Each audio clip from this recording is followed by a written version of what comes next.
মই বৰ্তমান উপস্থিত আছোঁ হাবুঙত। হাবুং নামটো হয়তো সকলোৱে শুনিছে। হয়, আহোমসকলৰ দ্বিতীয় ৰাজধানী হিচাপে জনাজাত এই হাবুঙত আজি উপস্থিত আছোঁ আৰু আজি মই হাবুঙৰ বিষয়ে কিছু কথা আপোনালোকক ক'বলৈ চেষ্টা কৰিছোঁ।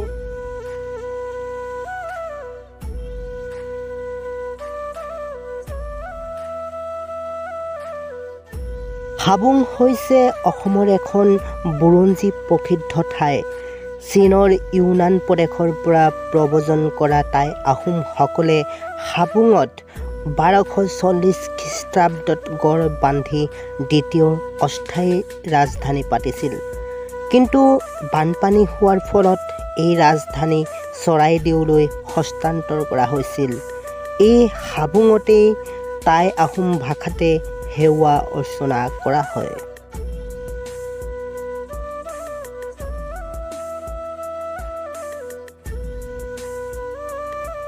স্বৰ্গদেউ চাওলুং চুকাফাই এই হাবুঙতে দ্বিতীয়বাৰৰ বাবে অস্থায়ী ৰাজধানী পাতিছিলে বুলি আমি পঢ়িবলৈ পাওঁ।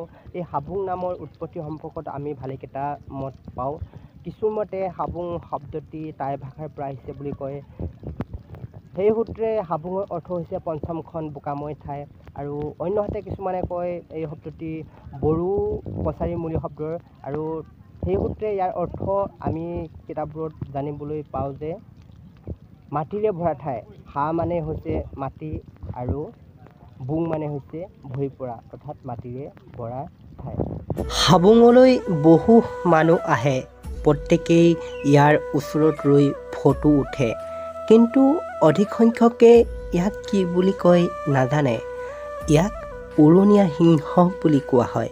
কিছুৱে আকৌ পাখি লগা সিংহ বুলিও কয়। এই উৰণীয়া সিংহৰ সৈতে বিশ্বৰ মংগোলিয়ান লোকসকলৰ প্ৰাণৰ সম্পৰ্ক যুক্ত হৈ আছে। এই পাখি লগা সিংহ আহোম ৰজাসকলৰ এটা ৰাজপ্ৰতীক। আহোমসকলৰ পতাকাখনতো এই উৰণীয়া সিংহৰ প্ৰতিচ্ছবি দিয়া হয়।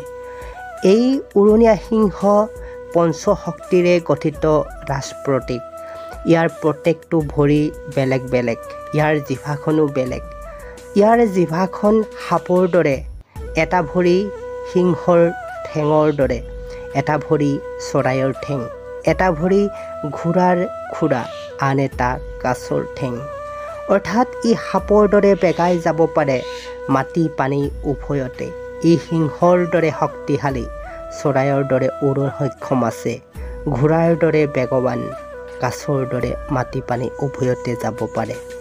গুৰুত্বপূৰ্ণ কথা হ'ল এই উৰণীয়া সিংহৰ কোনো যৌনাংগ নাথাকে।